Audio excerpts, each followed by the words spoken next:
going on, everybody? Welcome to the Locker Room Rant. I'm Tony. As always, I got John V and Nico with me. Say hello, fellas. Welcome back, everyone. What's happening, everyone? We're at the Sweet 16 episode, number 16, fellas. And I've been getting word that we're getting better and better each time. So hopefully we can continue that trend tonight, right? Sweet 16s when you become mature. Nick, you're still not mature. What are you talking about? What are you talking about? I'm drinking a Crush.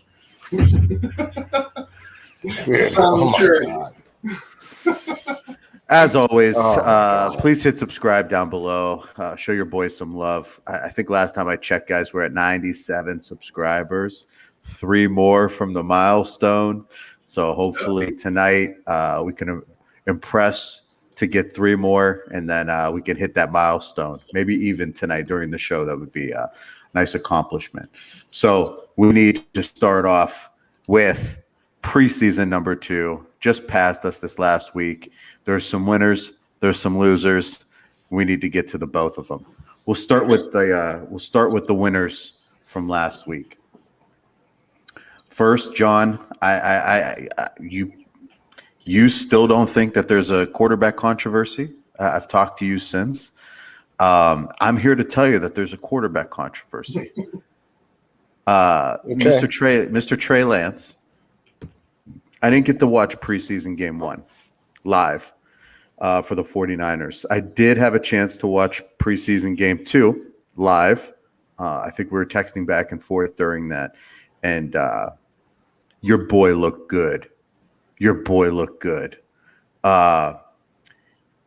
Trey Lance has 7 dropped passes from wide receivers, which is the most in preseason by a quarterback. If they were only catching the ball for him, we'd be talking about something even more special. But when he comes in, it just seems like the offense has a different feel to it. We even got a little tease of what he can do with his legs when he started running for that 2-point conversion. It got called back because of a penalty, but just a little teaser. Tell me what's going through your head. Are you pissed off that I'm even calling this a quarterback controversy? I know you're in love with the Jimmy G right now, but let's hear your thoughts. It's not so much that I'm in love with the Jimmy G thing. I just Trey Lance just shows like he's got some ball placement problems right now that are not even really like major, but he's just throwing with a lot of velocity. I think a lot of those drop passes come from a bit of inaccuracy and a little bit of like too much on the ball, not that it's a bad thing. I just think that maybe, these guys got to get in front of the jugs machine and start catching passes. Turn the speed up on the jug machine. I mean, Jimmy doesn't have that kind of velocity. I don't care what day it is. He's not throwing the ball that hard. But at the end of it all, man, I think I'm excited because I see Ant. What's up, brother? I think I see a lot of like, dude, there's just an it factor that Trey Lance brings Tony that Jimmy doesn't have, man. He's just dynamic, man. He's a dynamic quarterback, and he has a skill set that's going to impress. But I don't think there's any reason to rush it, right? I don't believe that we should be pushing Jimmy out of the way to put Lance in there to hinder his development. I think you'll hear a lot of people say that it'll be fine. Just put him in there, man. Week 1 against Detroit, who cares? I just don't see the rush. But look, I mean, what do I know, man? If there's a controversy and Shanahan hasn't named his number 1 quarterback, so let's see. I mean, it could very well be Trey. Trey's been practicing with the ones. There's been a lot of switching up between quarterbacks this week. So I believe that there's an opportunity. Trey has an opportunity to start week 1, regardless of what the media says. Nick, what do you think, buddy? Here's the thing. I have always said Trey Lance is talented. He's a very talented individual. I just think Jimmy gives you. He's not the sexiest player in the world in terms of ability. He's not the sexiest player in the world. Trey Lance is obviously he's a much more intriguing prospect. But the thing is, Jimmy wins, and you can win with Jimmy. I feel like, especially this year, it could change in the years to come. But I feel like, especially this year, I feel like there's going to be a little bit of a chasing the dragon effect with Trey Lance. Every once in a while, you're going to get that wow throw, and you're going to be like, wow, that's amazing. That's amazing. But you're also going to have a whole lot of inconsistency. And that's going to cost you games if you plan to start him this year. So that's basically my outlook on it. I would start Jimmy, but who knows what they do. I think they will start Jimmy because I don't think that I think they know that. I think they don't want to throw him in the fire too quick. Jimmy wins, right? I think so. It's an 8-year veteran who has missed 2 out of the 3 seasons that he's been here. What Trey Lance doesn't bring you that, obviously, that experience that you're looking for, but it doesn't seem to hurt. Shanahan schemed out 3 quarterbacks last year, right? Nick Mullins, CJ Beathard, Jimmy Garoppolo. Jimmy got hurt. Brought in Mullins. Mullins was shit. Brought in Beathard. Beathard was shit. But he was able to scheme things for them individually. He changed things for each quarterback accordingly. Yeah. I don't see why he can't do that with Trey Lance. But if he's going to package him in, so to speak, maybe like a red zone threat, because there's things that Trey Lance has done in the red zone in camp that Jimmy hasn't been able to do at all as a starter. There's going to be things that Trey Lance can do that Jimmy will never be able to do because Jimmy's not as talented. But talent is not the overall what a quarterback is encompassed by. Otherwise, Tom Brady would never even be sniffing the Hall of Fame. Okay, you have to know how to play. You have to be able to command the offense. And you have to be able to make decisions in a split second. And I don't think Trey Lance has that. I think he's going to take – I think if you threw him in there right now, he's going to have a decent amount of picks and he's going to have a whole lot of sacks. Yeah, I like this comment here. Lance has that hunger right now, and Jimmy lost a little bit of that. I totally see that on the field. If you watch these two, you could tell that Lance is that shiny new toy out there that wants to win, wants to have a starting job, wants to play.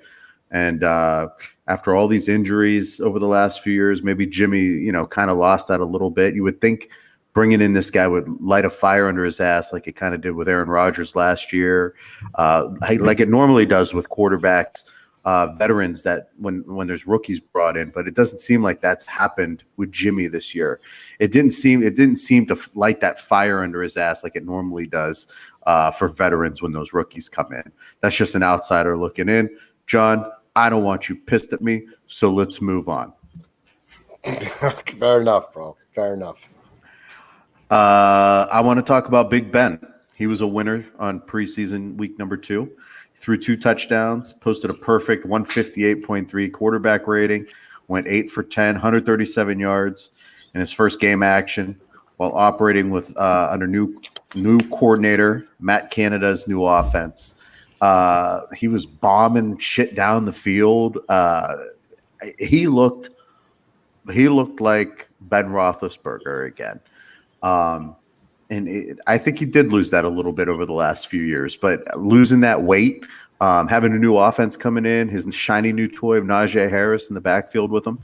I think they looked really good. Evan the Great, he's on here. He's a Steelers fan. Dan Rizzo, he's on here. He's a Steelers fan. So we got some Steelers people in the house tonight. And they should be really excited from what they saw from Ben. Any thoughts on that, Nick? Not really. Listen, Ben Roethlisberger, for however long he wants to play, is going to be a suitable quarterback. But he's never going to be the quarterback that was in 2008, 2009. Part of what made him great was the fact that he was so big and he was so strong and he was able to take hits. And, for a guy that big and have that powerful of an arm, he was able to kind of move a little bit. He was able to break out. Trust me, I saw him break off a ton of big runs against Cleveland Browns over the years. So he was able to move a little bit. And in addition to him being a very good passer, he's never going to have that mobility back, and he's never going to be able to have that type of pocket presence where he can take hits like that. So, yeah, is he going to be able to throw the ball around the field, and does he have the experience to be able to command the offense? Absolutely. But it's nothing that I'm scared about as a Cleveland Browns fan. We got Adam back here. That's a huge Bills fan. We're gonna be talking Bills here in a few minutes, buddy. We're gonna be getting real deep into the Bills. What's up, Adam? What's going on, Barnhart? Next on our docket is the Jets. This Zach Wilson kid. He's looking good. I don't know if you guys got a chance to watch this kid. He's looking good. Real good. Let's see, what was her 2 touchdown passes. He led them to 17 points on 4 series, 128 yards, 9 of 11 passing. Thoughts on Zach Wilson so far, John? After his week 1 performance, I thought week 2 was it was like a 360-degree turn, man. Did you watch week 1? Yeah, I didn't think he did bad on week 1. He wasn't bad week 1. I don't know, man. Shit. I saw a lot of drops. You guys. Oh, shit.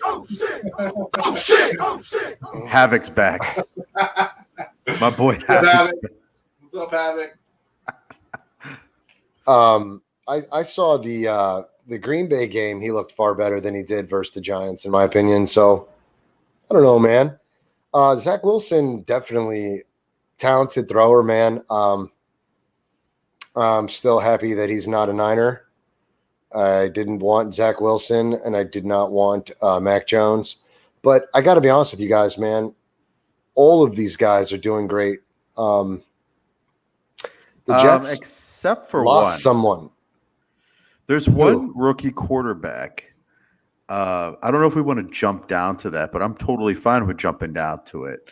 There's one quarterback that seems to not be doing as good as the other rookies. Justin Fields has shown signs of being really good. Zach Wilson, obviously. Trey Lance, obviously. Mac Jones has even shown to be, he looks good so far in preseason. There's one that really hasn't impressed. His name's Trevor Lawrence. His name's Trevor Lawrence from down there in Jacksonville. I don't know. We'll pump the brakes. We'll go in order. We'll go in order like we want to on the show. We're not going to jump to there that quick. But Nick, what do you think about Zach Wilson? Shows, unlike the other criticisms I had, he shows a very good pocket presence. Shows very good command of the team. So he looks to be legit from what I've seen so far. Makes great throws, pretty mobile, great command of the offense, doesn't make stupid decisions, has good pocket presence, doesn't fold under the pressure. I think the Jets probably got a winner there. He looks really good. The next quarterback, the winner from preseason week number 2, I want to get to is Jameis Winston. He went 9 of 10, 123 yards and 2 touchdowns. He seems as though I don't know if they announced it yet for New Orleans, but he seems to have really put his grips on the quarterback starting role in New Orleans. But I got to tell you, watching that game, yeah, he put up some good stats. But the 2 touchdowns he threw were both to Marquez Callaway. Mm-hmm. And that kid made some amazing catches on those balls. One was the pass interference. that he still caught anyways. And another one was kind of a circus catch that Jameis put it in a good spot, but he kind of made a circus catch. So I think Winston owes Mr. Callaway maybe a new watch or something like that.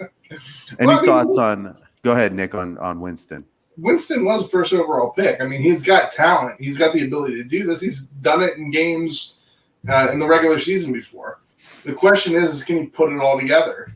And one preseason game doesn't change that for me. What do you think, John? I just want to know, what did Taysom Hill do to lose that quarterback camp? What do you mean? I don't think he really did too much. I think it was Winston kind of just had a really great game. Well, I just wanted to see if they were going to split the, package in Taysom Hill the way they did with Drew Brees, right? You think this is Winston's gig and that's it? I think they'll probably, if they've been running Hill in years previous, I think they'll probably still do that. I don't see any reason why they would change the offense just because Jameis Winston's the quarterback and not Drew Brees. You figure Brees is more of a reliable quarterback.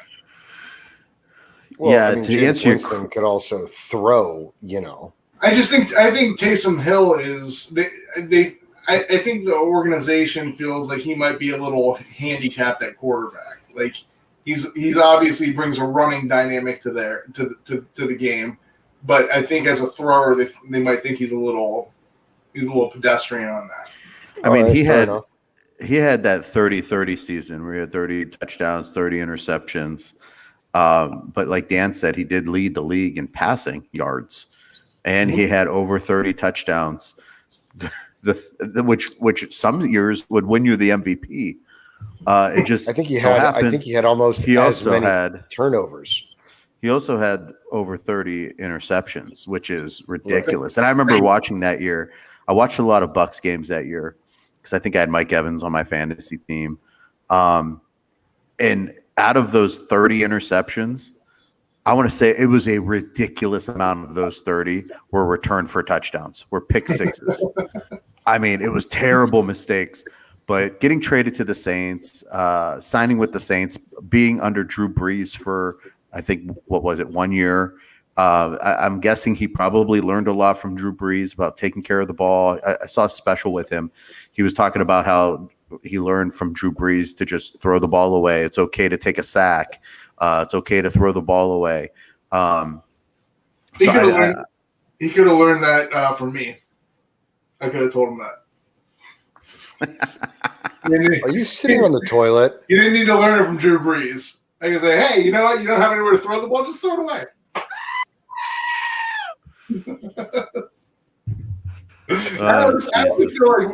I always feel like when players say that, it's kind of like, oh, look at me. I've gotten so much more mature. Yeah, relax. Yeah, Havoc, I think so, man. I thought maybe Taysom Hill would have given a better challenge, but maybe this was it, man. It was always going to be Winston. I think Hill was kind of like an insurance policy. Like they felt like they could win with him if they need him, and they still might even have that in the backup if Winston doesn't pan out. But I just feel like they think Winston gives them an actual quarterback instead of a guy who just can kind of do like a little bit of like Tim Tebow-ish stuff with the Denver Broncos. I kind of like Jameis Winston. You know when I started liking him? There was a report that came out when he was in I think he was still in college, the year right before he got drafted. I don't know if he played 2 years college, what the hell it was, but he was at Florida State playing in college, and he got caught stealing crab legs. and me as a crab leg. How does that make you like him? I love crab legs. I know where he's coming from. I love crab legs too. But with that being said, you just stole them.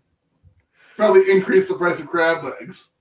You know what? I get where he's coming from. I love crab legs too, Jameis. I'm here with you, buddy. And I hope you win the Izzy, job. they're at 11 million and they're like ranked 15 in the league for cap. So, I mean, they certainly don't have much to work with, but I mean, the Saints are who the Saints are going to be. How about the Baltimore Ravens winning 19 preseason games in a row? Have you guys seen this? This is the dumbest stat. This is the dumbest record in the world. It's a dumb record. Don't get me wrong, but is it kind of still impressive? No. I mean, I think it's been a long time and they haven't lost a game. I mean, 2015. It's the most unimpressive record ever. Not if you're a gambler and you bet those 19 in a row. Can you even? I mean, I guess you can bet on anything. I was gonna say, can you even bet on preseason? But I guess you can bet on anything. Absolutely. Sure. Yeah, people bet on preseason. I think it says something for their depth pieces, I guess, throughout the preseason. I mean, they stuck in there, right? I gotta tell you, I'm getting bored. I want to talk about the Jacksonville Jaguars so bad. I just want to get to them. Let's go to it. Travis Etienne, season-ending Liz Frank surgery. Poor. I feel bad for him. Poor guy. Okay. I do too. I feel horrible for him. But I did draft James Robinson in the 7th round of my fantasy league. Listen, I don't want to talk about James Robinson either, okay? I just want to talk cares about about how your the fantasy? fact. I just think like the football. I feel like the sports gods have a way of righting the wrongs. And what I mean by that, when LeBron went to Miami his first year, you guys remember that they lost to the Dallas Mavericks. Mm-hmm. I feel like that was the sports gods saying, not so fast, big guy. Not this year. No, you're not going to do it. When James Harden, Kyrie, Durant teamed up in Brooklyn, sports gods said, no. Not this year, guys. Not this year. We're going to give you some injuries. We're not going to let that happen. And I feel like Urban Meyer, the way he finagles himself and goes through these illnesses that doesn't allow him to coach anymore,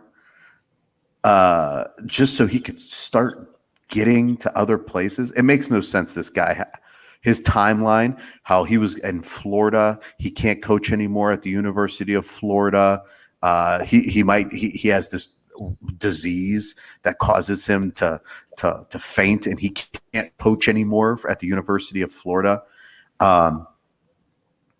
And it's a heart condition. And all of a sudden, he leaves Florida for the Ohio State Buckeyes.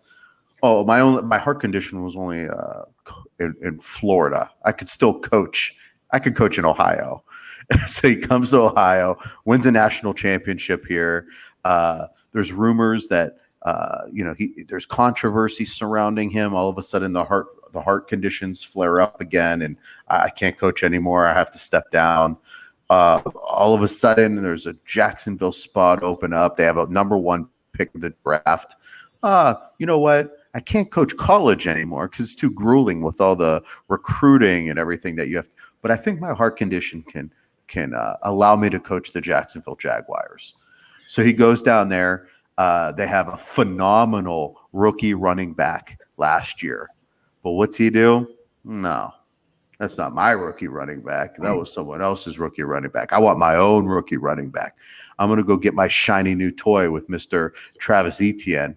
And you know what else I'm going to do? I'm going to bring over that strength and conditioning coach that's a known racist that got fired for being a racist at I forget what college it was, Iowa, Purdue, something like that.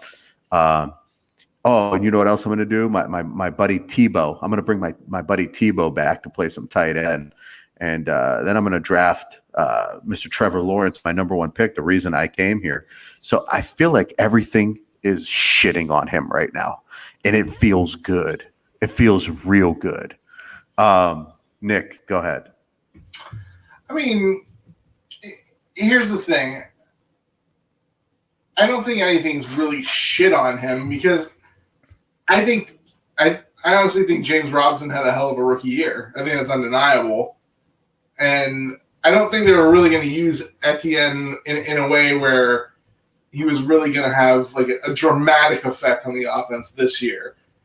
So I think they're probably going to do exactly what they probably would have done even with Etienne getting injured.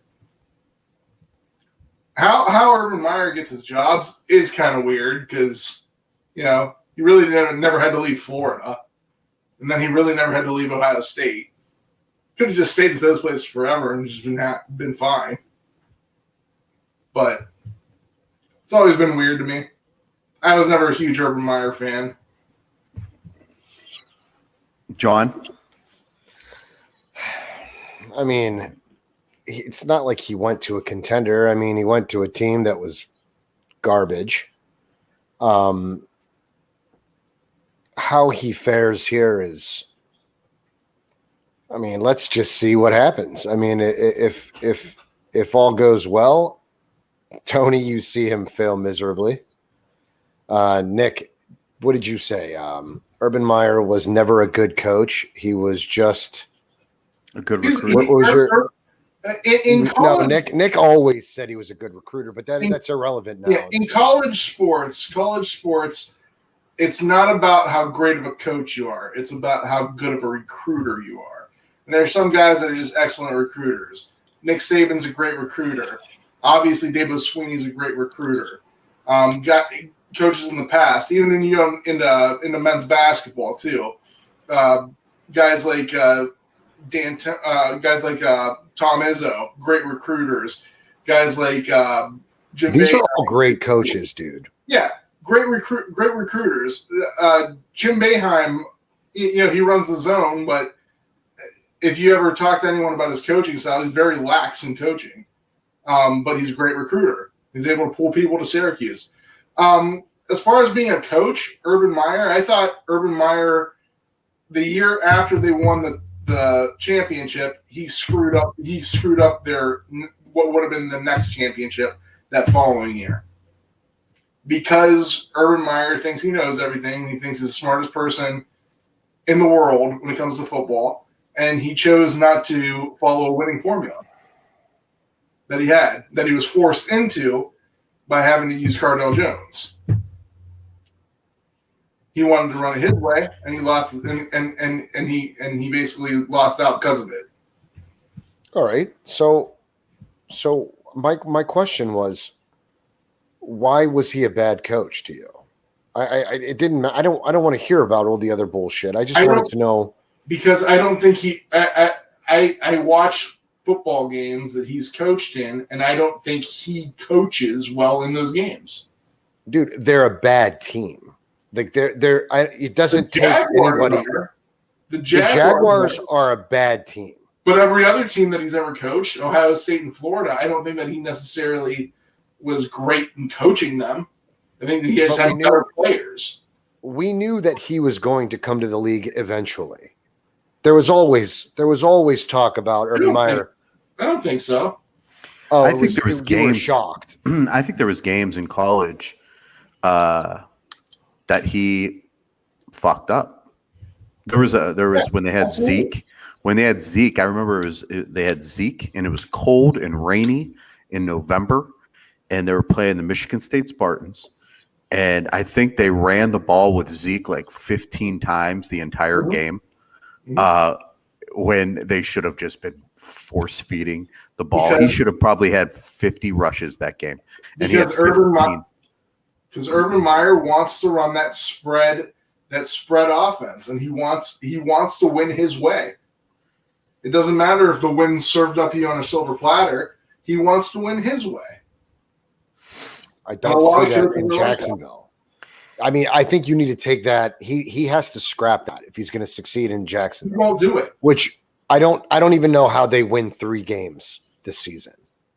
They got that division, and I think they could probably beat Houston twice. Yeah, I think they play Houston twice. Mm-hmm. They could probably scrounge up a few other wins throughout the year. I mean, Trevor Lawrence is going to be bad. I think he's going to get hurt with that fucked up offensive line. And they came out and said they did not want to start him this year because of how bad the offensive line is. They wanted to sit him, let him watch. Well, Gardner Minshew's trash. Gardner Minshew's trash, but he could still scramble, get out of trouble. I think if they have any chance to actually win, it's with CJ Beathard.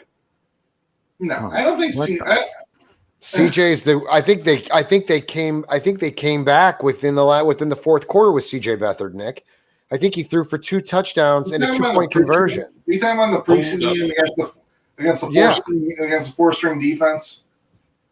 Okay, that's not my point. To me, it just doesn't. I don't think.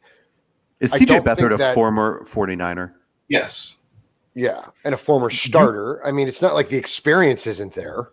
He was a starter because they needed to break that glass open in case of emergency.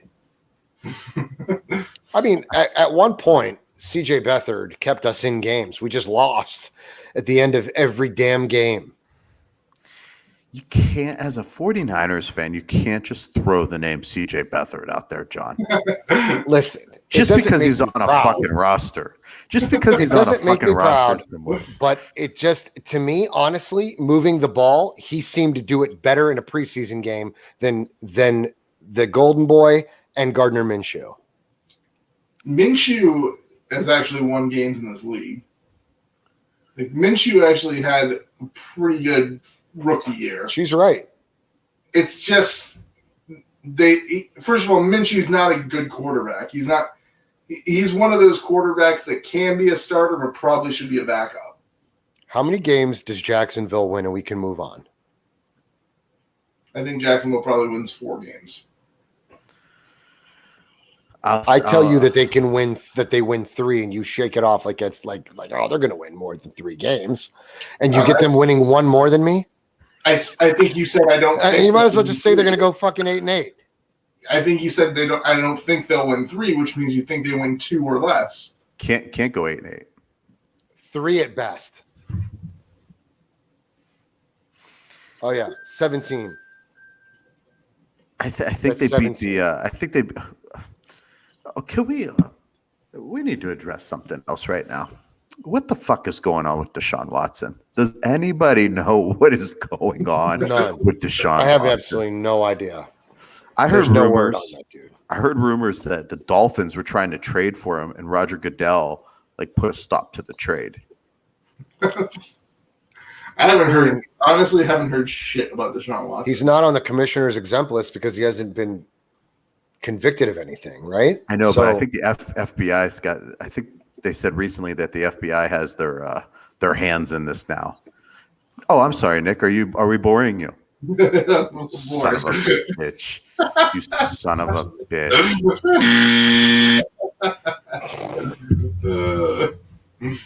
You know what? I've been dying to do this. You can't yawn on the show. Okay. You can't yawn on the show and get away with it. Are we waiting for something?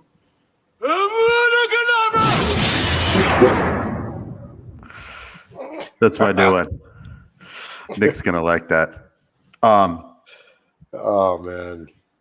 So John, what are we gonna get to next? Carson Wentz returned to practice. It's looking like he might have a chance to come back and start week 1. Is this good news for the Colts? I'm assuming. What are your thoughts on the Colts with Carson Wentz in there? Great news. I mean, who wouldn't want him back right now? I mean, they've got a win now roster. I'm actually surprised to see him back so soon. Weren't you?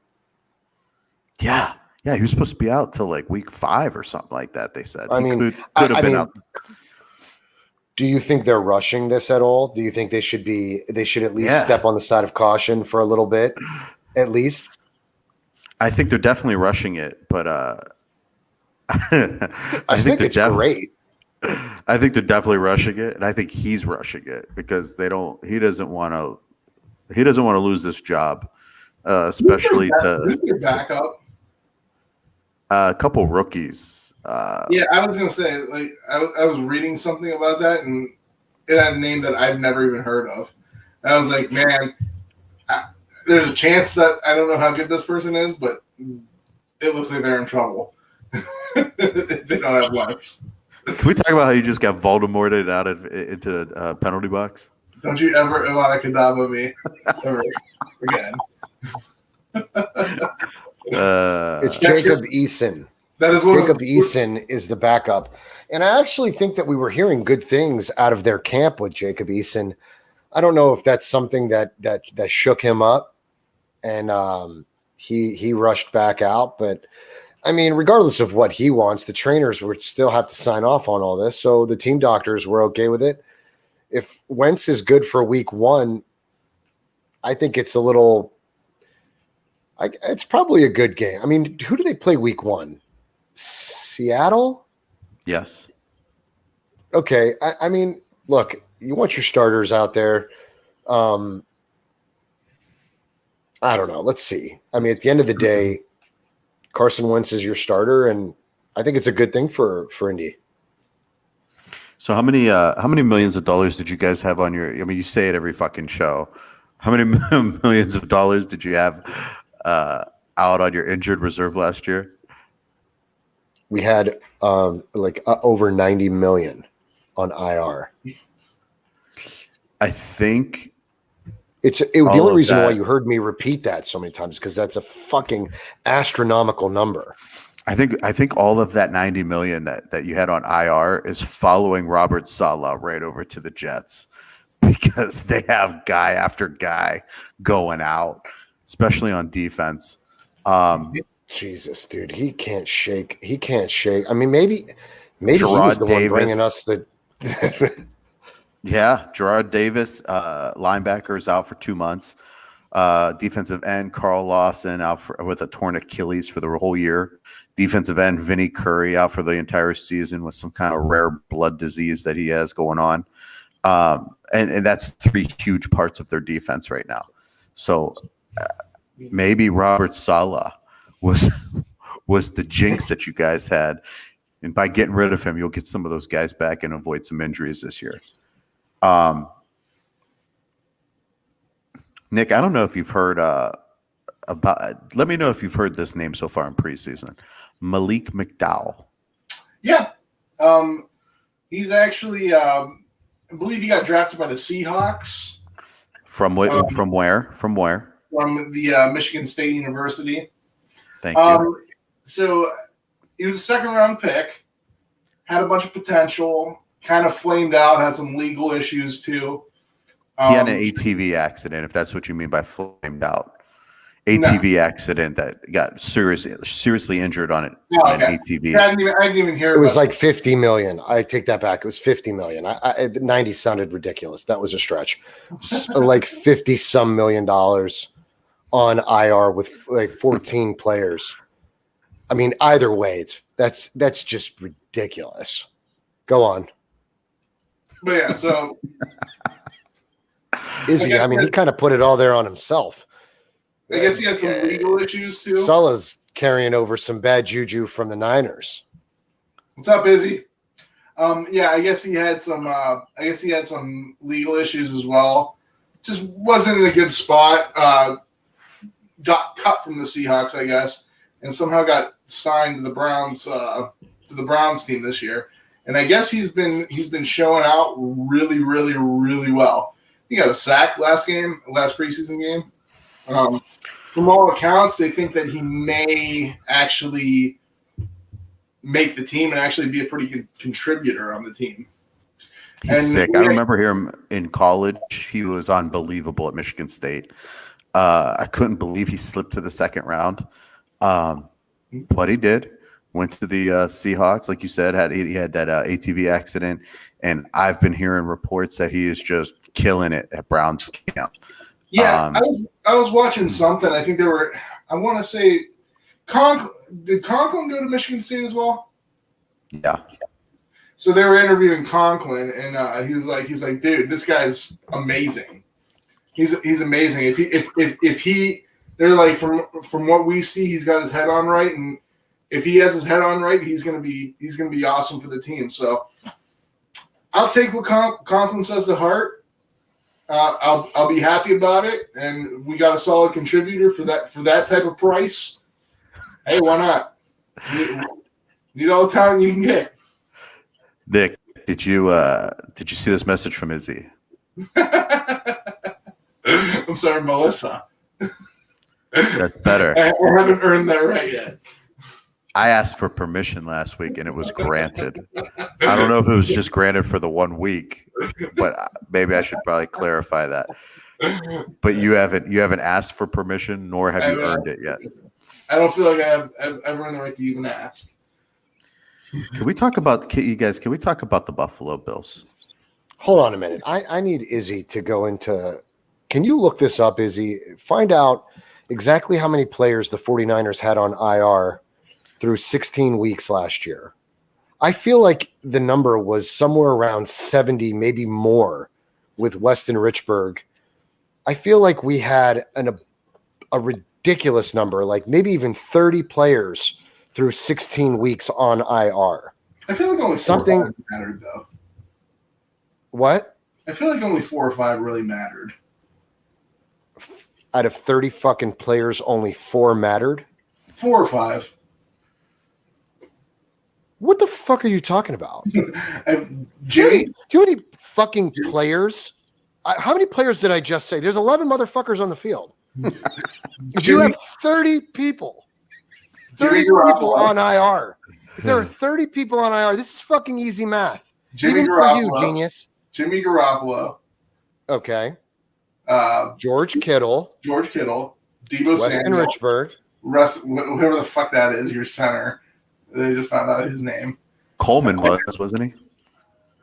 I think every running back at one point was on the IR. And I think I think it was like first and second string across the board in all positions, bro. Nick Bosa, Eric Armstead. Okay, maybe he has at 8. I'll give you 8. No. I just said it was like 30 players over the course of 16 weeks, shit. dude. Nick, sorry, buddy. What? Goodbye, motherfucker! Yeah, if Izzy says shank him now to the penalty box, he gets shanked.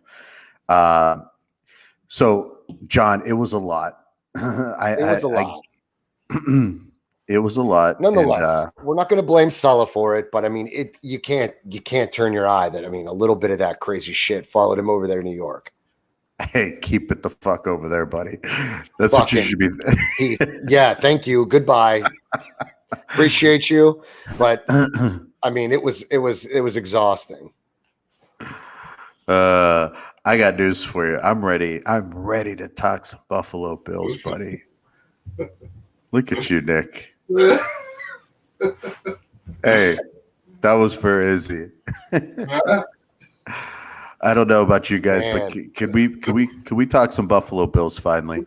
Let's talk some Bills. Let's do it. I'm more than ready. I got a guy that I want to bring in to talk some Bills with us. It's a guy that everyone knows really well on the show. He's a big fan of the show. And I'm going to bring him in to talk some Buffalo Bills with us. You guys cool with that? Absolutely. Yeah, let's do it.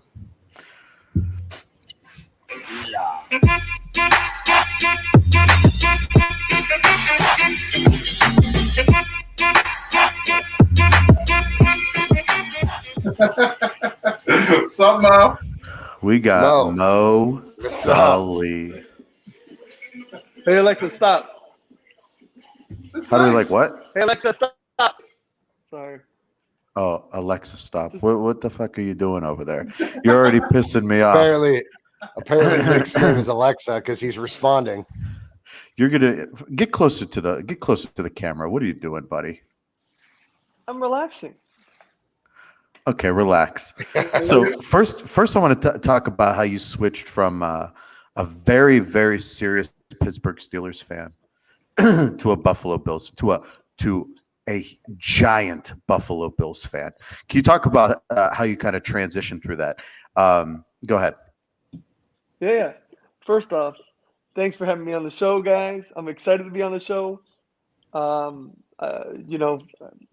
time watcher, first time on. So I'm very excited to be on the show. First off, though, I was a Steelers fan ever since I grew up. My pops came from overseas back in the 70s. And in the 70s, the Steelers were it. You wanted to be part of the Steelers. And so my father started loving the Steelers. I was born and went along with my father. And then I met my wife, girlfriend in Kent State, and turned into my wife and moved to Buffalo. And my first NFL game ever was the Buffalo Bills versus the Pittsburgh Steelers back in 2006. Do you remember what that game was about? No, shit. I wasn't even paying attention. Continue. Oh my gosh. I got 30 So, things I'm doing over here. This long ass story. What do you mean? You want to know the story? I'm giving you the story. All right, Cliff Notes, man. Shit. Okay. So I went to my first NFL game in 2006. Buffalo Bills lost to the Steelers, second string. Bills Bills needed to beat the second string Steelers in order to go to playoffs. They lost. Steelers are already in the playoffs. And the conclusion of it is, at that time, I fell in love with football and the Buffalo Bills football because of the first game. Bought season tickets, and I've been a Bills fan since. The rest is history. Amy, the wife, is a huge Buffalo Bills fan as well, right? Oh yeah, she definitely is. But I'm not going to contribute her for the reason why I like it though, because now I'm more of a fan than she is. Okay. What are your season predictions? Where do you see them ending up this year? First of all, we'll go record, and then where you see them going. Man, first off, 12. I'm gonna say 12-5. I think they're gonna end up. I mean, there is no reason why they wouldn't. And they're obviously gonna win the AFCs. They're obviously gonna be in the playoffs, and I see them going to the Super Bowl this year. They were literally one step away from the Super Bowl. And they were destroying Kansas City. It was a big in the step. AFC Championship. No, they were killing them, and then they fell apart. They let them off the hook. Easy. We talked about this the other day. The top 100 disrespect from the top 100 when NFL.com or NFL Network released their top 100. Tre'Davious White was ranked 96th out of 100. Can you talk about how does that make sense? He was 95. Cole Beasley was 96. They were back to back. First of all, and it makes Cole Beasley should not be on the list of 100 top players. And Tre'Davious White needs to be down in like the 30s, not number 95. 100's a lot. But yeah, Tre'Davious White's probably like top 5 cornerback in the league. I'd say top 3, but keep going. So this man last year made it to, it's called second team All-Pro. Okay, how many people were on that list? 44. Okay, he made one of those 44, and yet he ended up being 95. How does that make sense? Only 44 players could be on the All-Pro, and this man is 95. Make a good point, Mo. You make a good point, Mo. But I think what they might be going for is like, and there's only like 2 quarterbacks that make it, and like maybe another quarterback might be better than Tre'Davious White. Yeah, but it's math. Name them. It's math. In the NFC, you would have Rodgers and Mahomes, but you would also have who else? Josh Allen. Havoc. Just so Allen. you know, Yeah. Havoc. Just so you know, I see Russell your Wilson. one. I see your one comment, but we're not going to put that up on the. We're not going to put that one up on the screen here. Yeah, Sorry, Havoc. You would also have Russell Wilson. I'm guaranteeing you probably Russell Wilson would be ahead of Tre'Davious White in that list. What are your thoughts on Gregory Rousseau so far? He's had sacks in 2 straight preseason games. Basham's looked pretty good as well. What are your thoughts on Russo, though? Oh man, he is exactly what we needed, man. We drafted, I think it was 3 defensive end in the past years, and we just never found anybody that can do what he's doing already. So we'll see what happens in the game, but I'm excited, man. He's a beast. This dude is tall. He's already performing in preseason games.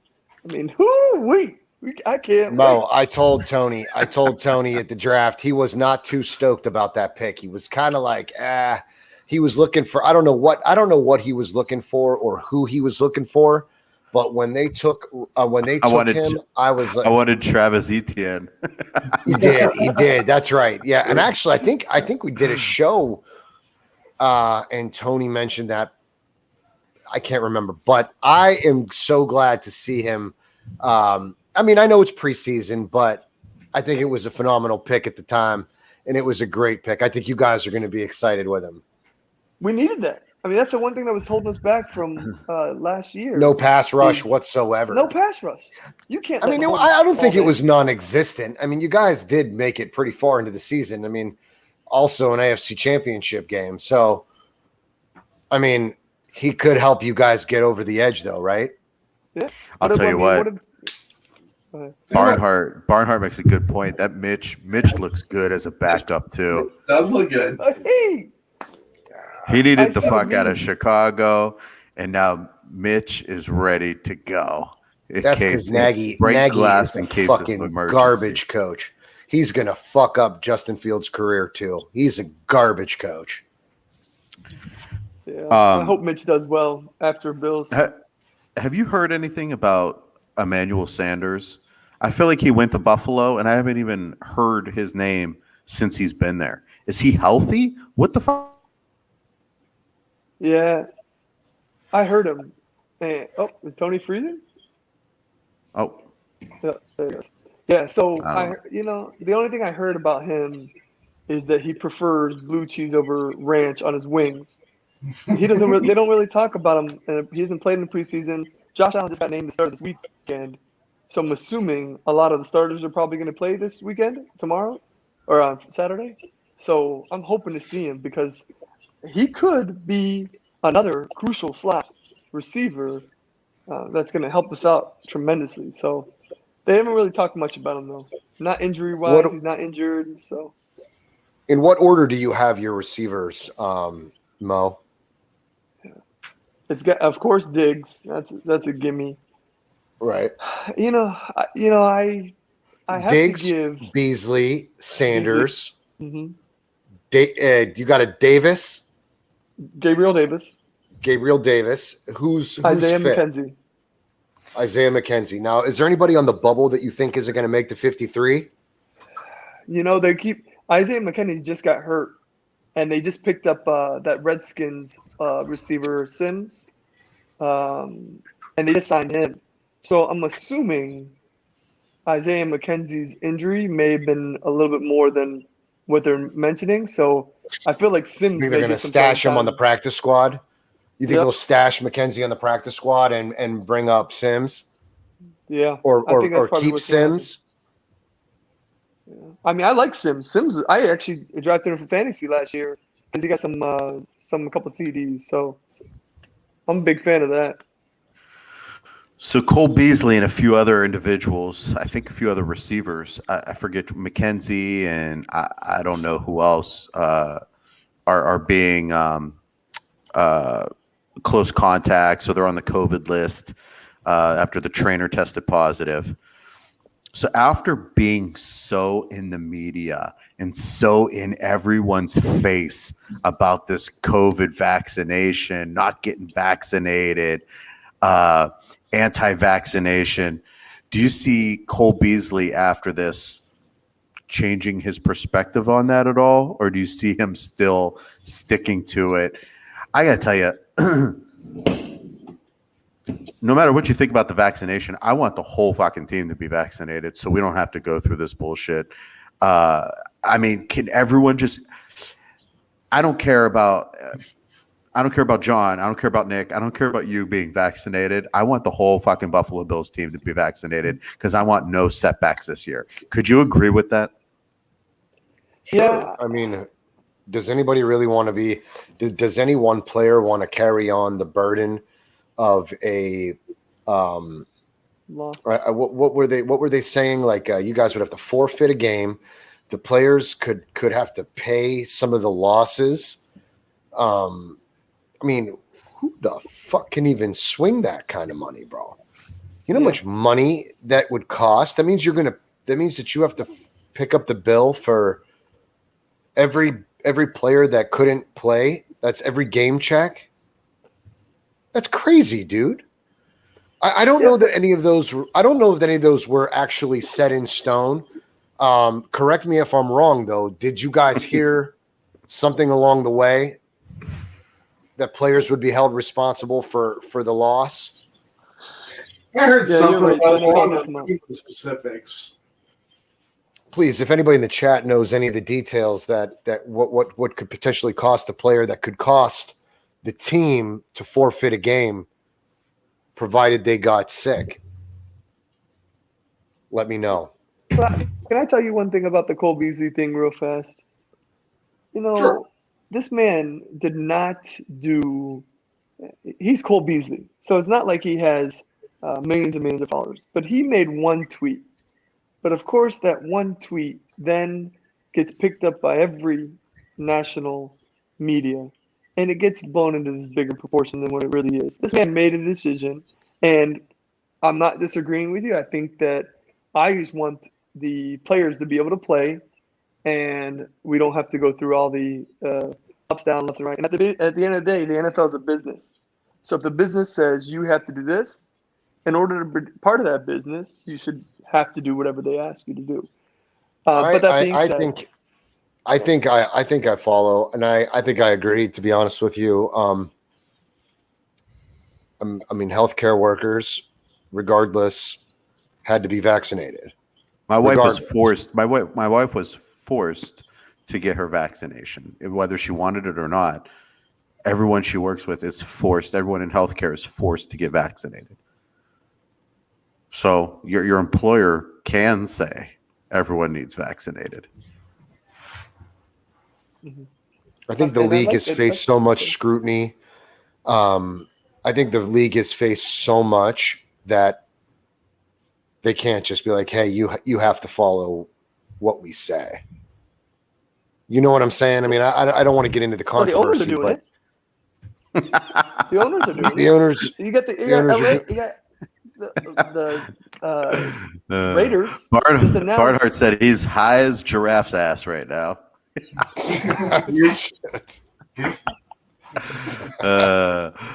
Hey, if you're high, Adam, don't look at Mo's pants.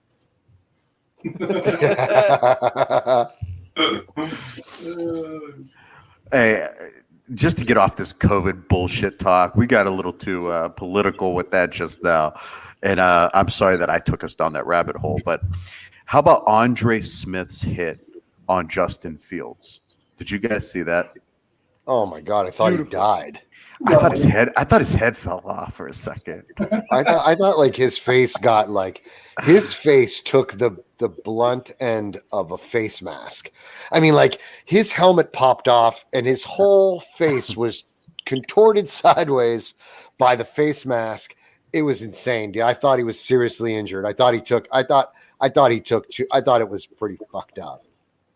Like I said, Nagy sucks. That was a fucked up hit, though. Well, can we just talk about how the week before he literally said, Fields said, the game is too slow or the game is not that fast. You know, most people, all the NFL players always say once they get to the NFL, it's faster than college, obviously. And then he gets a welcome to the NFL hit. I think it's convenient, let's just say. All right, Mo, last question for you. The lease ends in Buffalo in 2023. Do you ever see the Buffalo Bills leaving Buffalo? And if they did, do you think the fans would burn that fucking city down? Oh my gosh. Don't bring me back to when they almost moved and Bon Jovi almost bought the team and wanted to move him to Canada. Oh my gosh, I think I was crying. It was such a horrible experience. I don't think it's ever going to happen, and the reason being is because the new owners, they want Buffalo. They're building Buffalo to be the place of Buffalo. They own the Sabres, so I think in order to own two teams, it's got to be in the same city or something of that nature. So I don't see them moving. And if it did happen, though, the city would go freaking already. This talk about moving. This talk about potentially playing in Texas. If you guys were part of the Buffalo Bills thing, you would see all of the stuff that they write. People are going crazy, and they will. Yeah, but they will burn this bitch down real quick. But Mo, No questions asked. Mo, the people in Austin and the city of Austin is like, fuck it, bring them to Texas. And Austin doesn't just pop up. I mean, you could say anything can roll off your fucking tongue, but when the city of Austin rolls off your tongue, it's like there's something behind this. It's something kind of crazy. Austin. I fear Austin. I mean, they'll pay for the stadium. They'll pay. Oh, shit. You remember what movie was that? I think he went to Austin. Austin, Texas? No. Austin, Massachusetts. Wasn't that Road Trip? It might be. Nick, Browns. Nick, I feel like you're just pissed at me for some reason today. We got to get you out of this. He looks like he's gonna. His eyes are like shut. Wake the fuck up, Nick. Drink some Crush, you hillbilly. You want to go to the penalty box and wake up over there? It's been a long couple of days. It's been a long couple of days. Yeah. Now, here's the thing. Goodbye, motherfucker! Oh my God. Nick can go. He can go wake up in the penalty box. Why do you do that? Why do I do what? Do that to Nick. Because you know what? There's no sleeping on the show. We're trying to get viewers, buddy. We're trying to get subscribers. We're trying to get views. We're trying to get likes. And I got that fucking guy sleeping over here. We can't have that. Okay. I could see that. All right. So the last thing, I don't know. Are you familiar with the Would You Rather game? Yep. All right. So this week's Would You Rather. Before you go, I want to get that was from Road Trip, Tom Green. Nick, are you awake? I haven't been awake. You know, I saw Tom Green in Miami like 2 months ago. He's still performing. Did you even comedy care? shows. Open your eyes. That's kind of crazy. Remember how big he was, and now you can give a shit if you saw him. He was probably more excited to see Muhammad than Muhammad was to see him.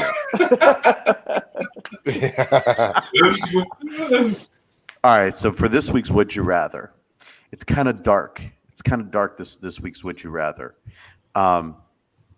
Would you rather be locked up in prison for the rest of your life for a crime you did not commit?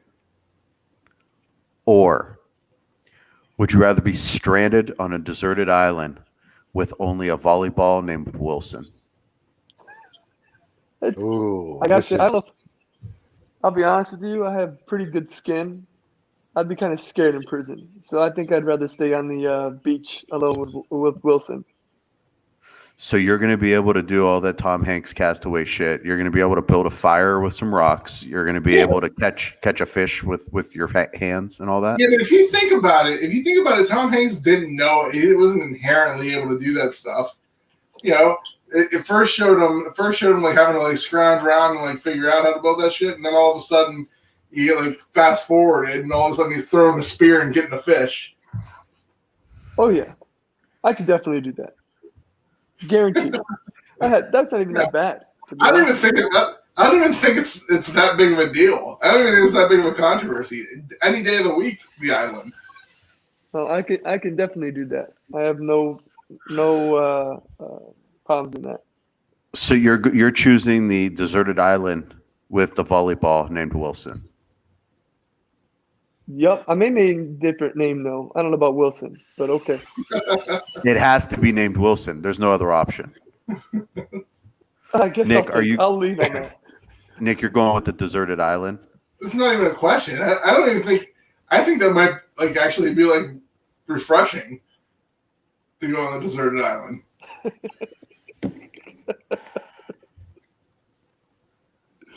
John, let's hear don't from know. somebody. You never have to go to work. You never have to do anything like that. You just kind of live your life. Oh, you're going to go to work, buddy. You got to build a fucking hut. When's the last time you built a hut? I can build a hut. You can't build didn't even- fucking hut. You can build a fucking hut. You haven't even cleaned up the mess that you tried to build a fucking You ceiling. get some Are you brush, kidding you get me? some dirt, you get some water, you mix it together, it hardens up into a stone Yeah. stone Dude, like, he sleeps. structure. I'd love to Dude, see he your fucking sleeps. hut. He sleeps I'd go 18 hours out of the day. Yeah, I'll sleep This guy- in my fucking hut. I'd love to see your fucking hut. I think Oh, out of dude, if You'd have all a of us were on the terrible island, hut. I think it would be me that would survive out of all of us first. And then it would be John, then Tony, and Nick. I guarantee you're drinking that salt water and dying pretty quickly. Tony would definitely die. I actually know the process of making water. Tony knows the Oh my process of God. making water. This guy, he's a scientist now. Let me tell you something, pal. I purposely will fucking swim from my island to yours just to burn your hut down and drown you. I actually know how to make water. The only question is how much water can I make, but I actually know how to make water. I got to tell you guys. Tony, Hey, I'm that's taking all- the I island. think that vaults me up to the top of the list, actually, man. No. So 3 islands, and I'll definitely take. I'll go prison. You guys know I'm soft as fuck. I ain't making it. I ain't making it either. You definitely be somebody's bitch. I ain't making it. I'd definitely be holding someone's pocket inside out.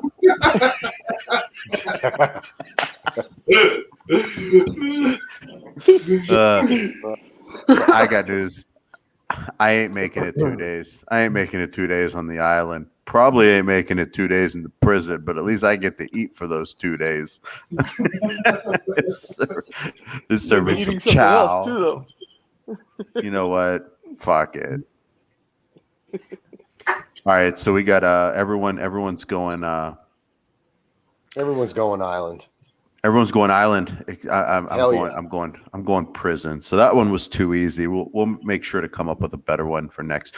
Mo, how about for last week? Would you rather cut off one of your fingers with a knife or randomly shit your pants once a week for the rest of your life?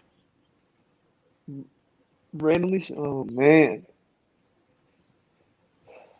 I have to take the shit, and the reason why is because they make diapers already, so you're prepared. You know, if you have to live the rest of your life wearing a diaper, One of your fingers, take Mo. Cut off a I finger. feel like I need them all. No, You ever see those old people Depends commercials? They're playing tennis and stuff. yeah, they're active. Yeah, I got it. You ain't playing tennis with shit pants. They're going on runs. You ain't But all you running do with is- shit pants. Yeah, but Dude. you shit pants one time, you're done. You're good for the day. You're good for the Nope. week. You're good for the week, but you don't know if it's gonna After that, happen. you total control of your bowels. Dude, cut your pinky off, bro. What are you doing with it? What for? Cut it off right here at the knuckle. Fuck it. I don't want to. You get infected. No, I may want to. Your brain's People may already look at you fucking differently. infected. Dan Who said cares? He's They're not Dan's gonna look going at you any weird. You're gonna shit your pants and smell. But no I one bet knows that- that. Weird. One said you can't No, go they're shopping. gonna know. I'm being Dan's sent in going with diapers. shit. Dan's going with the shit the pants. No way, man. Cutting off my pinky, bro. No. Of course, my answer was I already shit myself twice a week, randomly. So taking the once a week would benefit me. All right. Any last questions for Mo before we let him go? I truly appreciate you hopping on with us, and definitely expect you back once the season kicks off. Bring you back on and talk more about those Bills, buddy. No, Nick? Oh yeah. No. man. Let's Take see. care, Tell bro. me you said hi. Listen, guess what the first game is this season? What's that? It's the Bills versus Steelers. There we go. Can't wait. Tell you what. Guaranteed win by the Buffalo Bills. Josh Allen is going to make everybody understand why he is the highest paid quarterback, guaranteed money wise, in the league. I think What's your score prediction, Mo? That's the problem. I'll probably say 24-21 Bills. We don't blow people out of the it's water. going to be a tight game, huh? Well, it's week 1, so everybody's usually healthy. So you're getting the best of the best usually week 1. All right. Fair enough. All right, buddy. We'll see you. Thanks for hopping on. We'll see you throughout the season. Of course. All right, guys. See you later. Thank you for having Later, me. Mo. Peace, buddy. Bye. Our guy Mo. How about those pants, man? Every Sunday he wears those pants. Chicken wing sauces are on those pants. The entire B-Dubs lineup. B-dubs, chicken wing sauces all over them pants. That was fun. All right. Just a couple more things that we need to get to, fellas.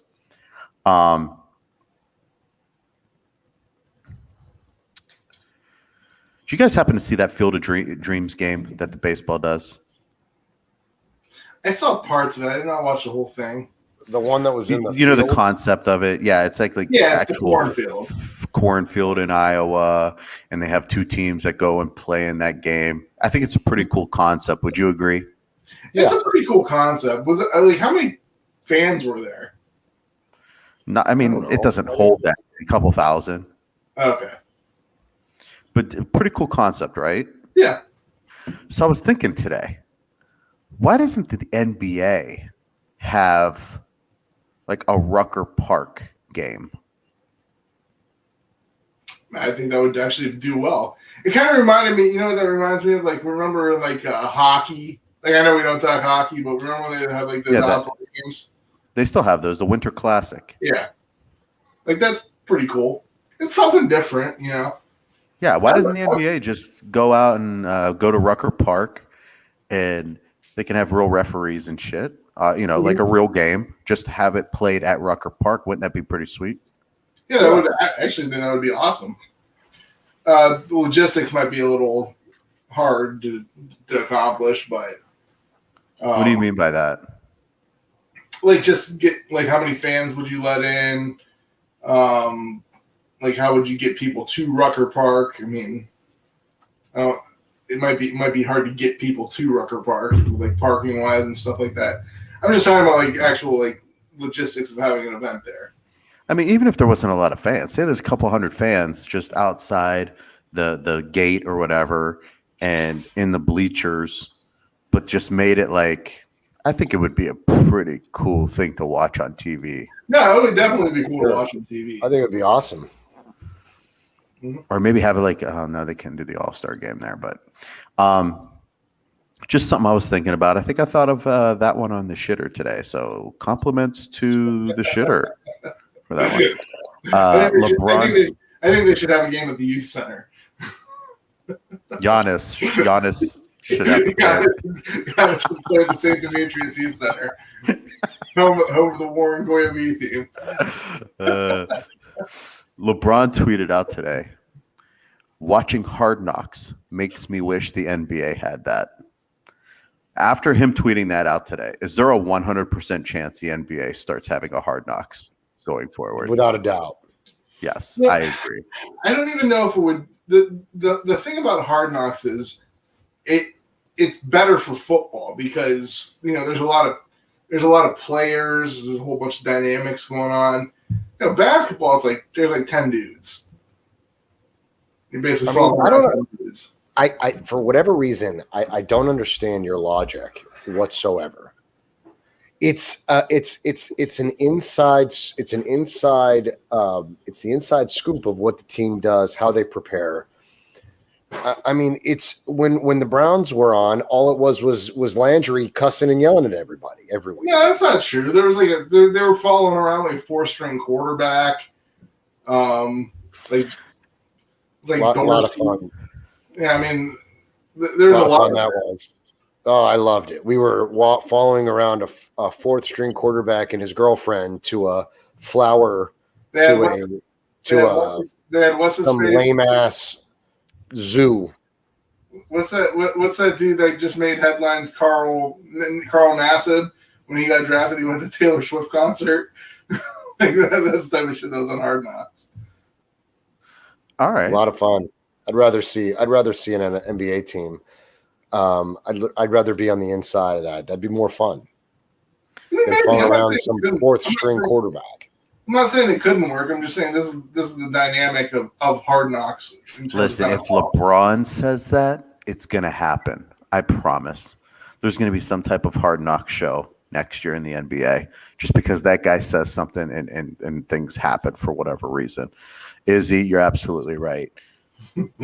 Nick starts making himself laugh, and you literally cannot understand what the hell's going on after that. And his eyes. Did you see Nick's face just now, Tony? It was a classic. Nick just thought that was happening in the background of someone's home. I thought it was Allison.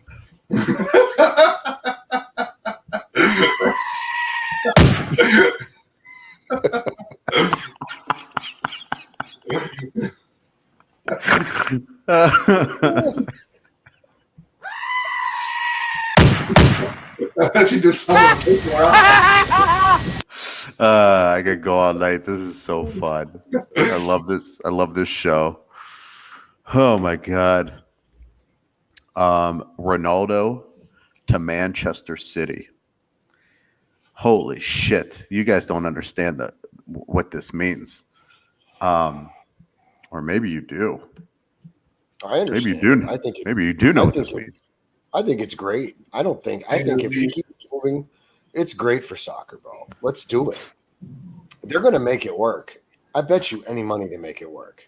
Changes the power dynamic in the Premier League. Listen, that Italian league it never gets played in the United States. You can never find, except for my father-in-law, I'm sure he has some type of channel. He has every soccer. If us three went out back right now at my house and started playing soccer, he'd be able to find it on a television channel. But when him going to the Premier League and him being on TV again more often, I think would be a great thing because the Premier League actually gets played on television regularly. So I think I'm cheering for that to happen. They're still working out the logistics of it, I think. They're also Real Madrid's trying to get Mbappe from PSG, which I don't know why he would leave now, right as Messi's coming in. Maybe it's like dude, they're offering I think it was 200 million. Yeah, they denied that. I think it's up to 220, and I think they're probably going to deny that. It's going to be, I think it's going to end up being about $240 million to get that guy. I mean, it feels like everyone's moving around in the world of soccer right now. I mean, it feels like all the big names are moving around. Yeah, why right now though? I don't get it. I've never seen this much movement, and so maybe we're just now starting to pay attention more to it. Well, probably because last year the economy for these countries was hit by COVID, so there weren't talks of these kind of contracts and the caliber that they are in. I mean, even now, I just don't see how he wants to leave to play for $240 million, bro. You believe that it will go that high? Yeah. I don't know. Really? It's like it's like money doesn't even matter with these. Money's not even a thing when it comes to soccer. I don't get it personally. Yeah, how much did Messi sign for? Was it just something absolutely freaking ridiculous? I don't even. I don't think it's the money that the players make that's ridiculous. I think it's the money that the teams have to pay the club that they're coming from. There's like a fee you got to pay the club to get that person. It's all fucking weird to me. Izzy, it's funny you talk about Home Alone. It's one of my favorite movies of all time. Going to be probably in about a couple months here. We'll start to be playing that every single day here at the Cardarelli residence. And I think for Halloween, I'm going to go as Marv or Harry, whatever Joe Pesci's guy was. That's Harry. Harry was awesome. He wasn't as good as Marv, though. Marv might be my favorite character ever. Do you ever watch that? Like, it's like a YouTube video, and it shows like basically what would happen to people if they suffered the injuries that Marvin Harry suffered. They'd be like, no way, definitely like crushed brain or something like that. It was like, I love that movie.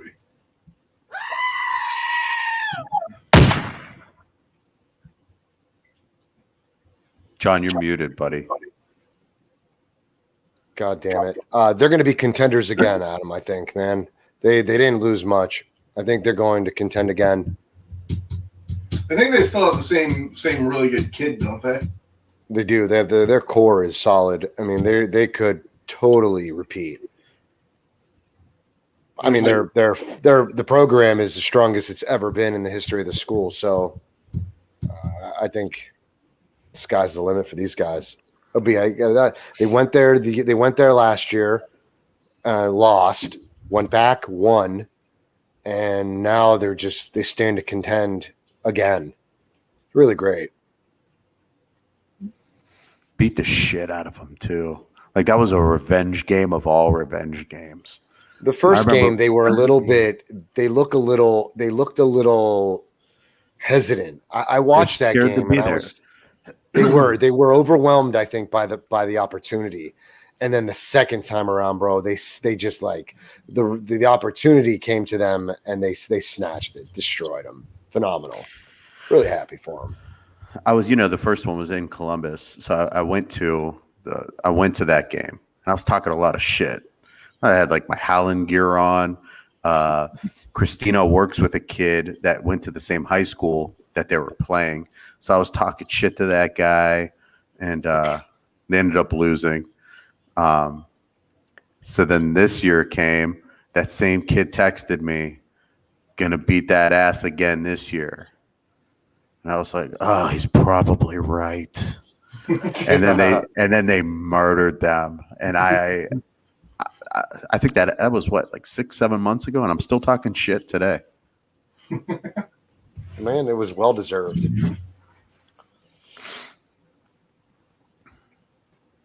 Absolutely. Yeah, Izzy. I think he's gonna be starting this last preseason game. So he's definitely gonna showcase what he has to be Big Ben's backup. I'm pretty excited to watch Mr. Haskins go to work.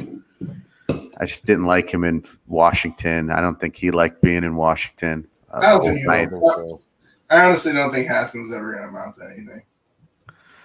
Yeah, if he's a backup, he's a backup. What else do I got on the docket?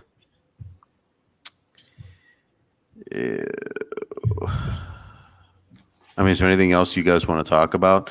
Jeremy Fowler, who's an NFL analyst for ESPN, he said, "This is the year that everyone finally figures out how to stop Lamar Jackson." Do you agree with that? Lamar Jackson came on after hearing those comments, and someone was like, "Hey, did you hear the comments that Jeremy Fowler made?" He was like, "No, what'd he say?" He goes, "This is the year that teams finally figure out Lamar Jackson and how to stop you." Nick? I'm sorry. Okay. You motherfucker. Pull it together, you son of a bitch. All right. So what did Lamar Jackson say?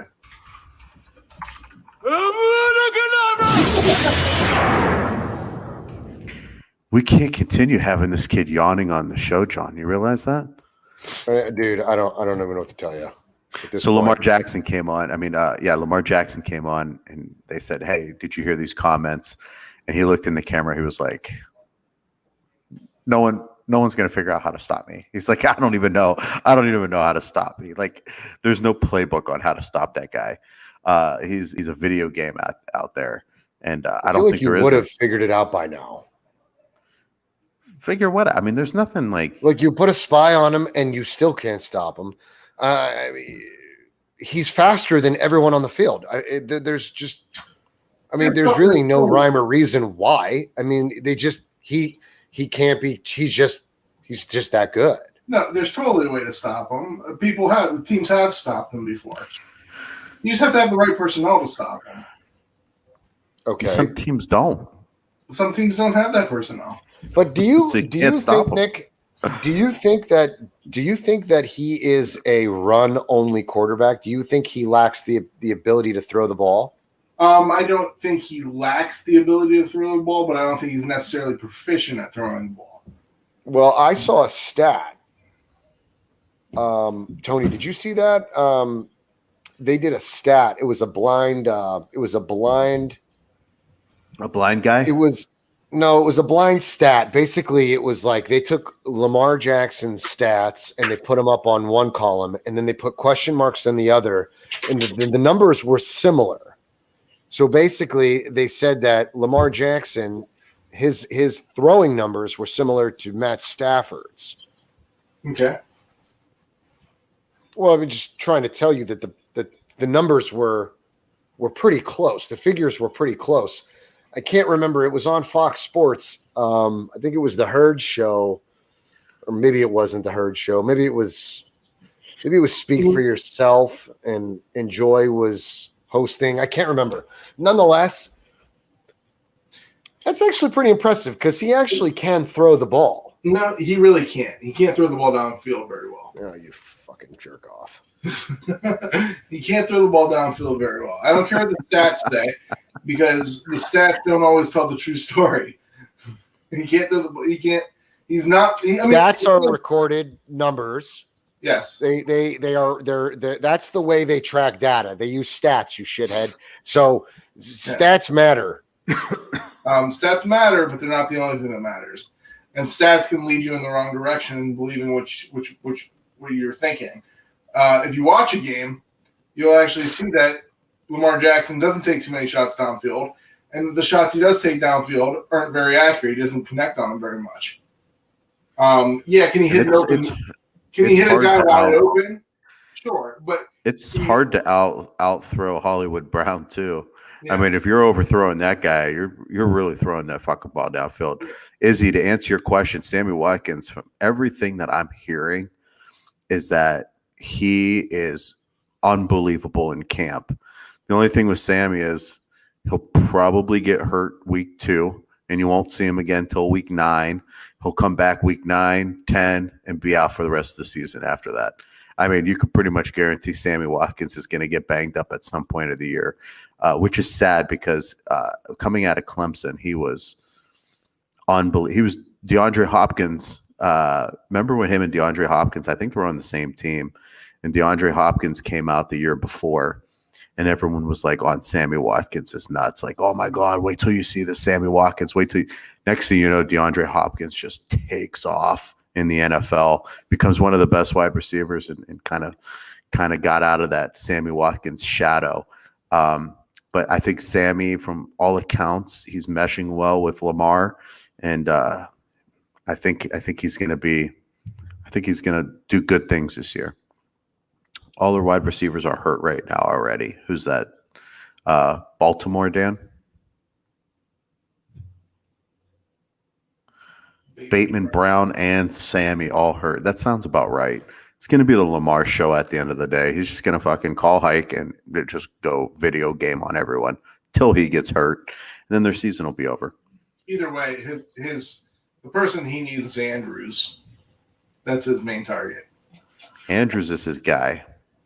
They should have just signed like 3 tight ends. I always wonder why teams don't do that. Patriots did. They went out and got John New and Hunter Henry. Yep. And they did it before with Hernandez and Gronk.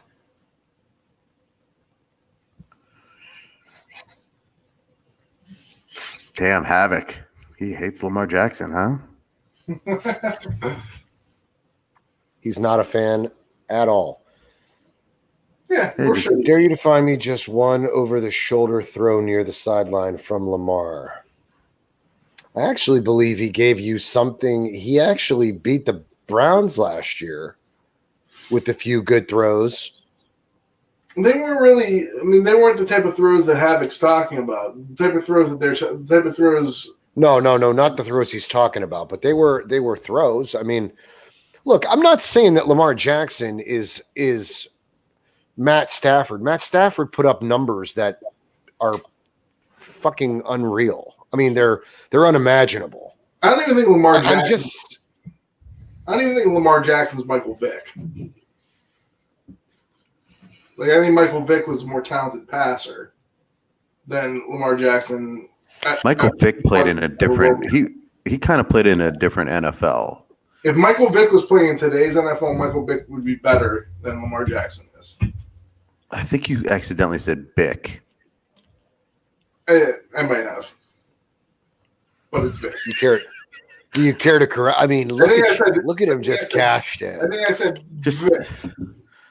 Michael Bick. Michael. You're like, you give no fucks tonight. You're yawning. You're tired. You're falling asleep. I don't even know if your fucking eyes are open. My eyes are open. I just got bags of Look Vick now. Look like coin slots. Michael Bick. Michael Bick. I'm not even. You know what? I'm Nick. I'm Nick. And you know what? I'm not even Nick anymore. That's not my name anymore. I'm Bick. I'm gonna change my name to Bick. Vic Cletus. What's up? I'm too lazy to even change what I'm saying right now. So fuck it. Fuck the show. Fuck Tony. Fuck John. I'm Bick. Vic. He's such an asshole. Such a bomb. What else you guys want to talk about? Should we do final thoughts, or you want to continue going? John, Hold on. you have some. Izzy has a question. Bring that one up. John and I have legit guys we're losing off the 49er defensive line that we might like more than who stays. Do you guys have a position group like that on Buffalo or Cleveland? Are you guys super deep at a position that may entail cuts?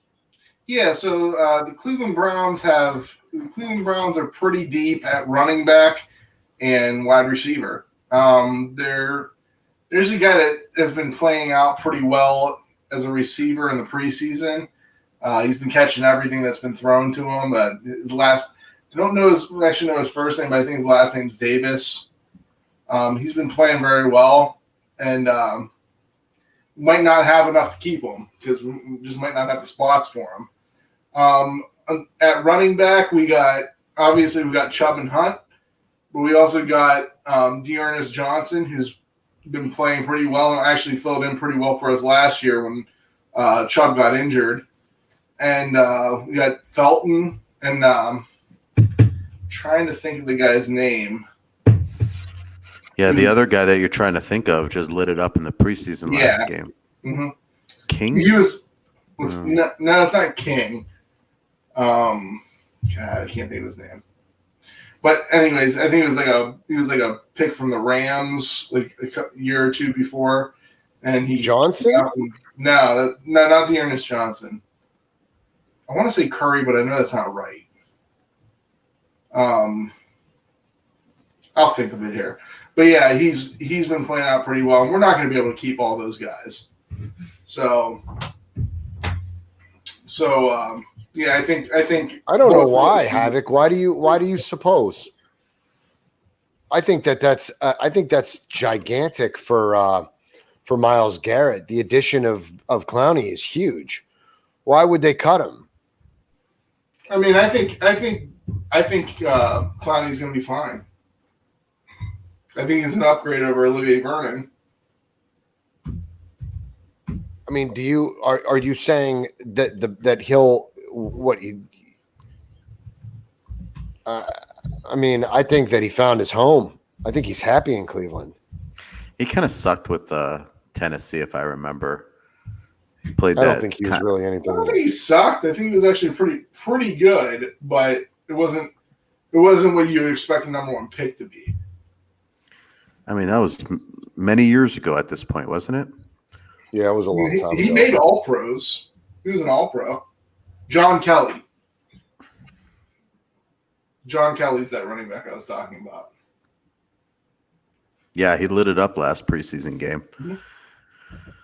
They're really deep at running back. We could probably use some of that running back help in Buffalo. I think I can't really think of a position that we're overly stacked at. I think we're really good at where we are. But nowadays, you almost have to be really stacked at every position and keep people on your practice squad with all this COVID shit going on, people coming in and out. It's going to be a revolving door in the NFL, and I think it's a good thing for people that get cut down from the 53-man roster to really keep their hopes high because of this COVID stuff going on, because that phone can ring at any moment.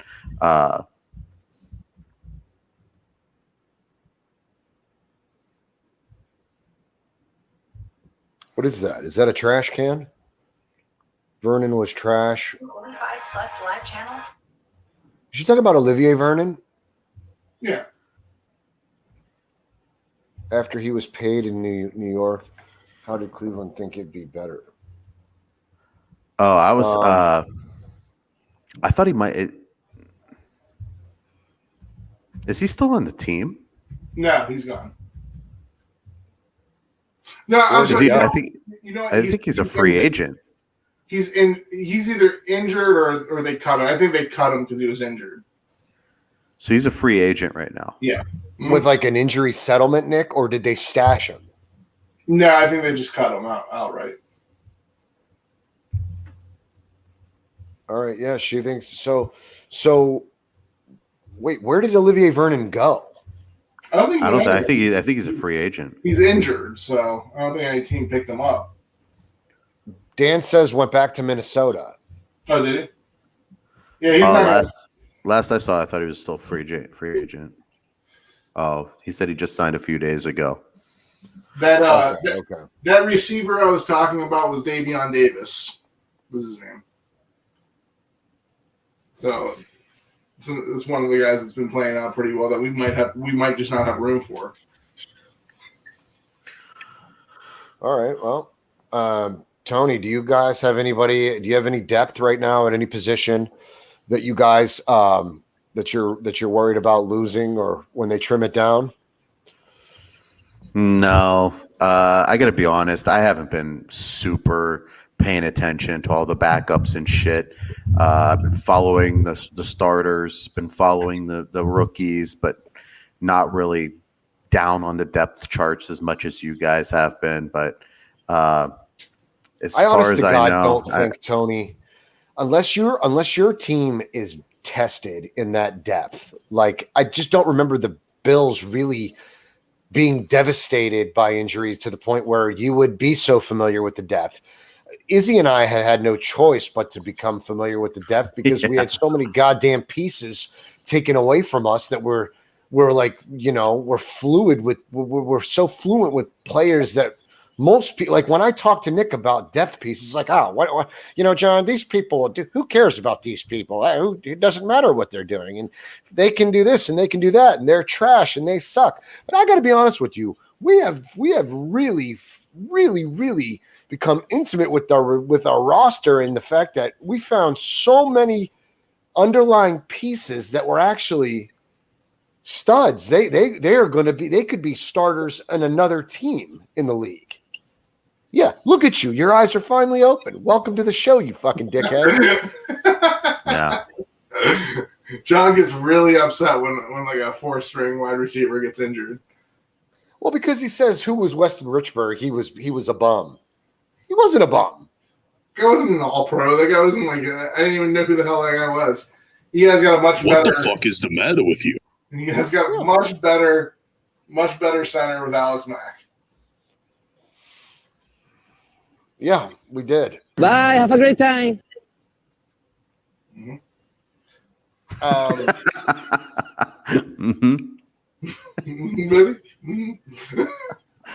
Baby.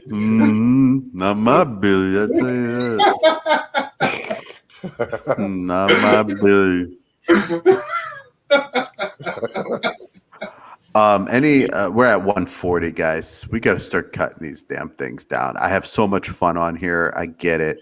Or we need to start doing it more times a week. We need to figure out something.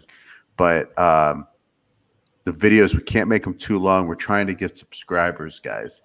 And when people are going through these damn videos and they see an hour 40, I don't know if they want to invest their time and all that. It's all about getting subscribers so we could grow this channel. We love bringing content. We love the people we interact with. It's a lot of fun, but we want to grow. So please hit that subscribe button down below. Want to get to some final thoughts, or you guys have more shit to talk about? I'm down for whatever. Let's do the final thoughts.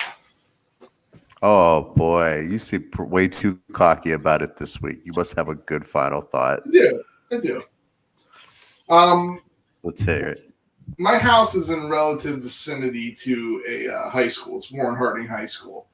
And I just heard that sound of the band practicing. And I gotta tell you, that's a really good sound to hear. It's a really refreshing sound to hear when that band starts playing and you can tell football is right around the corner. It's almost like a reinvigorate. It's almost like a rebirth of some sort. Well, you need to get that on. You need to record that and play it so that you can wake up for the show. Since you're so refreshed and woken. That's my final thought. Yeah, that's your final thought. You could hear the band playing at Harding. Yeah, it's the first time you hear it, and then all of a sudden, you just feel like things are about to start livening up. Kids are about to start going back to school. Football's coming around. You know, It's a loud ass band. You don't live that close to the stadium. Oh, you can hear it. Holy shit! You're gonna really hear those cannons going off, huh? Oh, you hear the fucking cannons and they blast off. Although Harding's not what they used to be, so you might not hear that many cannons anymore. There's not quite as many cannons go off. The Maurice Claret years. Can you imagine if you lived there? You would have thought you were on a pirate ship. fucking cannon after cannon. How about you, John? Final thoughts. I'm